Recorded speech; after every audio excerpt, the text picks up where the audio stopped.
స్వచ్ఛత అంటే నందిని. నందిని పాలు మరియు పెరుగు. నమస్తే రమ్మగారు. నమస్తే జయ. రమ్మగారు, కుటుంబ సభ్యులు ఎవరైనా చనిపోతే పూజలకి మిగతా కార్యక్రమాలకి దూరంగా ఉంటాం కదా, ఎన్ని రోజులు ఈ నియమం పాటించాలండి? జనరల్గా ఇవి కమ్యూనిటీ వైజ్గా ఉంటాయి జయ. కొన్ని కమ్యూనిటీస్లో 13వ రోజు దాకా ఇవి మైల అంటే మనం ఏమంటారు దాన్ని, అశుచి ఉంటుంది, అశౌచం ఉంటుంది. ఈ శౌచము ఈ అశౌచం అయిపోయిన తర్వాత ఈ 13 రోజుల తర్వాత నిత్యం దీపారాధన చేసుకోవచ్చు, సంధ్యావందనాదులు జపం అది చేసుకోవచ్చు. ప్రత్యేక క్రతువులు అవి చెయ్యరు. తర్వాత ఏమో ఇంట్లో హోమాలు లాంటివి నిర్వహించరు. వరలక్ష్మి వ్రతాలు, నోములు, రోజువారీ దీపాలు, పువ్వులు పెట్టుకుని రోజువారీ చేసుకునే పండగ పూజకి ఏ తప్పు లేదు. 13 రోజులు అయిన తర్వాత కార్యక్రమం అయిపోయాక నిత్య దీపారాధన చేసుకుంటారు, జపాలు చేసుకుంటారు. కానీ పండగలు పర్వదినాలు నిర్వహించరు. మామూలుగా ఏకాదశి ఉపవాసాలు అవన్నీ కూడా నడిచిపోతాయి. ఈ పండుగలు చేసుకుంటాం. పండుగ రోజున తలంటి పోసుకోవటము, ఇంట్లో కొత్త బట్టలు కట్టుకోవటము, దేవుడికి పూజ చేసుకుని అవి ఇవి స్వీట్లు చక్కగా అన్ని వండిపోయి నైవేద్యాలు చేసి పూజ చేసుకుంటాం కదా, అవి నిర్వహించారు. పండగ చేసుకోము ఖచ్చితంగా. ఓకే, పండగలు లేవు ఈ ఏడాదంతా. పండగలు ఉండవు. పిల్లలు పుట్టినరోజు పండగలు చేసుకోరు. ఇప్పుడు అక్షరాభ్యాసాలు లాంటివి అయితే వేడుక చెయ్యరు, సాధారణంగా ముగించేసుకోవడం. అక్షరాభ్యాసం 3వ ఏటా పిల్లడి ముహూర్తం అనేది దేవాలయానికి వెళ్ళి చేసుకుంటారు. అది కూడా ఇటీవల కాలంలోనే. ఇది వరకు అవి కూడా చేసేవాళ్ళు కాదు. ఇప్పుడు కాకపోతే వివాహాలు చేస్తారు. ఎట్లా ఈ తండ్రి మరణించిన ఏడాది లోపల ఏదో మన ఏమంటారు కన్యాదాన ఫలితం చనిపోయిన వారికి లభిస్తుందని చేస్తారు. మగపిల్లల ఒడుగులు చెయ్యరు, ఉపనయనాలు చేయరు, వివాహం చేయొచ్చు అంటారు. ఈ ఏడాది లోపల గృహప్రవేశాలు, ఇళ్ళకి ఇవి పెట్టుకోవటాలు, ఇక ముహూర్తం కుదిరింది, ఇదే కుదిరింది, ఏం చేయాలి అని ఎవరినో ఒకళ్ళని అడిగి అవుననిపించుకుంటారు. కానీ అవుననిపించుకోవడం అదంత మంచిది కాదు. పాత పద్ధతి అయితే కాదు. ఇప్పుడు ఈ కాలాన్ని బట్టి పోవాలి కదా, ఇది స్పీడ్ యుగం. అవునవును. గృహప్రవేశాలు అలాంటివి కూడా నో కదరా? మినిమం ఎన్ని రోజులు ఆగాలంటారు? అంటే ఒక అమెండ్మెంట్ ఒకటి ఏముంటుందంటే, సంవత్సరం మారితే పర్వాలేదంటారు జయ. ఏడాది అంటే అంకెలు కాదు, తెలుగు సంవత్సరాలు. ఓకే, సంవత్సరం మారింది పర్వాలేదు అని, అది కూడా పెద్ద వేడుగ్గా కాకుండా ఇక తప్పనిసరి ఇదే ముహూర్తం కుదిరింది అలా అన్నప్పుడు ఏ గురువు గారైనా నేను ఎస్ అని చెప్పటల్లా, చెప్తారు అట్లా అని చెప్తున్నా. నాకు తెలియదు, అంత స్పష్టమైన అవగాహన నాకు కూడా లేదు ఆ విషయంలో. వాళ్ళ నక్షత్రాలు చూసో ఇంకోటి చూసో వాళ్ళ ఇంటి గురువు గారు కనుక ఎస్ అంటే చేసుకుంటున్నారు. ఇప్పుడు కనపడుతున్నాయి అట్లా. ఇది వరకు అయితే లేదు. ఇదేంటంటే మన ఇంటి కుటుంబ సభ్యులు అయితే ఈ లెక్క. ఇప్పుడు చుట్టుపక్కల్లో అనుకో, ఇప్పుడు పుట్టింట్లో ఎవరైనా మరణించినా ఆడపిల్లలకి ఆ తప్పు లేదు. అవును, లేవు. 3 రోజులు పక్షిని, 3 రోజులు మైలు ఉంటుంది మొదటి 3 రోజులు. ఆ తర్వాత అమ్మాయిలకి ఏం ఉండదు.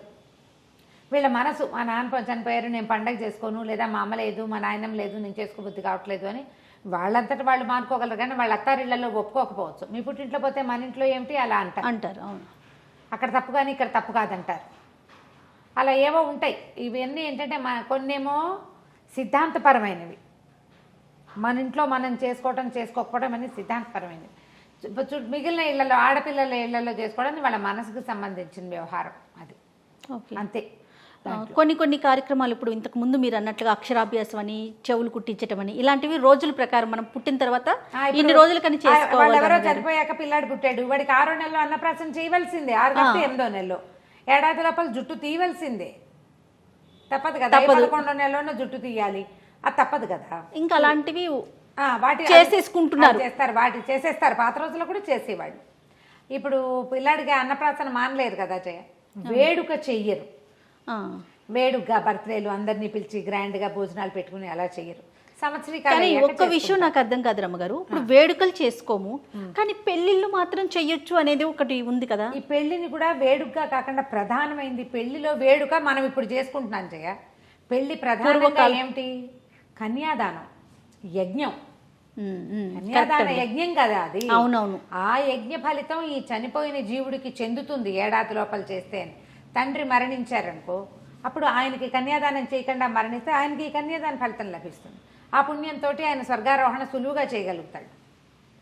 ఎవరు మరణించినా తాతగారు నాయనమ్మ పోతే అలా ఏం చెయ్యరు. సాధారణంగా తండ్రులు మరణించినప్పుడు ఏడాది లోపల కన్యాదానం చేస్తే ఒడుగు చేయరుగా, అబ్బాయికి ఒడుగులు చేయరు. మ్మ్హ్మ్. ఆడపిల్ల కన్యాదానం వరకు మాత్రమే చెప్పబడింది. అది ఎందుకో నాకు తెలియదు. నేను చాలా చోట్ల చూసాం. తండ్రి పైన 6 నెలలకి 5 నెలలకి అవును అవును సంవత్సరం లోపల ఏడాది లోపల కన్యాదానం చేస్తే జీవుడిని అనుసరిస్తుంది ఆ కన్యాదానం. ఎందుకంటే తండ్రి పేరుతోటే చేస్తారు ఆ కన్యాదానం, ఆ, ఆయన పేరుతోటే చేస్తారు. అవునవును. గోత్రాలు చెప్తారు.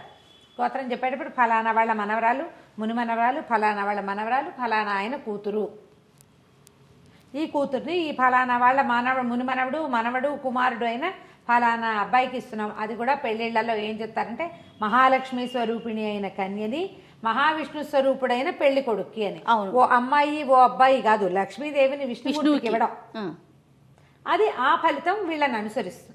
ఆ ఒక్కదానికే పెళ్లి వేడుకంటే మనం ఎప్పుడు బోల్డని ఓవరాక్షన్లు చేసుకుంటాం చేయ. పాత రోజుల్లో ఇన్ని ఉండేవి కాదు కదా. ఇప్పుడు మనకు దొరికినాయి. ఓవరాక్షన్ అంటే కాలానుగుణంగా పోతాం కదా మనము. అవునవును. ఈ కాలం ఇలా పరిగెడుతోంది, దాని వెనకాల మనం కూడా పరిగెత్తుకుంటూ వెళ్ళిపోతాం. కాదు రమ్మగారు, ఇదివరకు రోజుల్లో 9 రోజులు పెళ్ళని, 5 రోజులు పెళ్ళి, 11 రోజులు పెళ్ళి అని చేసేవాళ్ళు కదా. అక్కడ వైభవం చూపించుకునేవారు కాదంటారా? చూపించుకునేవాళ్ళు. అవన్నీ విధానాలు ఉండేవి. ఆహా, విధానం ప్రకారం వెళ్ళేవారంటారా? విధానము వైభవము కూడా. విధానం నియమం తప్పకుండా చేయాలి, వైభవం వాళ్ళ ఓపిక. అది వాళ్ళని పిలుచుకురావడానికి ఊరికే పిల్ల కాసులు అద్దటం, పెద్ద కాసులు అద్దటం, కాసులు ఒక కాసు గడ్డానికి కానీ పెట్టి కాసు అంటించి రండి భోజనానికి అని పిలవటం, అవన్నీ గొప్పలు. నియమంగా చేయాలి. యజ్ఞం నడిచేది 5 రోజులు హోమం ఉండేది. 5 రోజులు బొడుగు చేస్తాం. మా పిల్లల బొడుగులు మేము 5 రోజులు చేస్తాం. హోమం ఉంటుంది నిత్యం. విధానం ఉంది దానికి, యజ్ఞవిధి ఉంటుంది. దాన్ని బట్టి కదా. 5 రోజుల పెళ్ళిళ్ళు అన్ని కమ్యూనిటీస్లో ఏం చేసేవాళ్ళు కాదు. ఈ యజ్ఞాలున్న కమ్యూనిటీల్లోనే ఉండేది. ఓకే. 16 రోజుల పెళ్లి పండుగ అంటే రోజుకొక కార్యక్రమం చొప్పున నిర్వహించేవాళ్ళు. మందిని బట్టి జనం ఒక చోట కూడి ఉండటం, ఇంతమందికి వండటం, తినటం, ఇవన్నీ వ్యవహారాలు నడిచేవి కదా. అప్పుడు జనాలకి ఇంత ఏమనాలంటే మనం వసతి సౌకర్యాలు అవసరం ఉండేవి కాదు. అందరూ చెరువులో పోయి స్నానాలు చేసి వచ్చేవాళ్ళు, కాలువ గట్టుకు పోయేవాళ్ళు, ఏదో సింపుల్గా ఉండేవాళ్ళు. ఇప్పుడు మనకు తయారవడానికే 1 గంట కావాలి ప్రతి వాళ్ళకి. కాలం మారింది కదా. కాబట్టి మనం పాతకాలంలో లాగా చేయాలని చేద్దామని ఆలోచించకూడదు. ఏ విషయంలోనూ చేయలేకపోతాం. ఆ విధానాలు వేరు అంతే. ఇంకా సో ఏదేమైనా మీరు అన్నట్లుగా ఇప్పుడు చనిపోయిన వారు ఉన్నారు అంటే ఆ కార్యక్రమాలు అయ్యే వరకు మాక్సిమం చేయకుండా ఉంటారు. అయితే దేవాలయ దర్శనాలు అవి కూడా ఈ 13వ రోజున దినవారాలు అయ్యాకో లేకపోతే పెద్ద కర్మ చేస్తారు కదా, పెద్ద దినం చేస్తారు. అప్పుడు దేవాలయంలో నిద్ర చేయమని చెప్తారు. నిద్ర చేయటం, పుట్టింటి వాళ్ళు తీసుకెళ్ళి బట్టలు పెట్టి, ఆ తర్వాత ఇంకెక్కడికైనా వెళ్ళొచ్చని.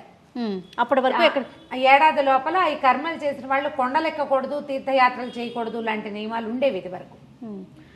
కాశీకి మాత్రం వెళ్ళేవాళ్ళు. అంటే ఇవి అస్థికలు తీసుకెళ్లి కలపడానికి మాత్రం వెళ్ళి ఇంకా ఏ తీర్థాలు వెళ్ళేవాళ్ళు కాదు. ఆలయంలో నిద్ర చేసిన తర్వాతే ఎక్కడికైనా వెళ్ళాలని కూడా అంటుంటారు. వెళ్ళాలి, అది కూడా ఉంది.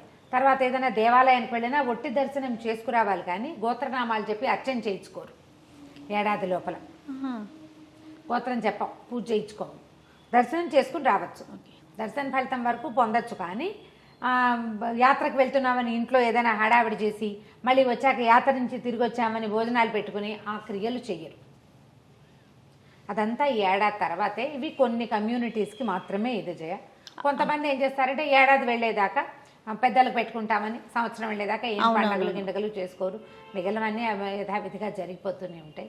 ఇప్పుడు ఈ రకమైన సిద్ధాంతాలు పాటించి తీరవలసిన కమ్యూనిటీస్ కొన్ని ఉన్నాయి. అవి ఖచ్చితంగా పాటించాల్సిందే.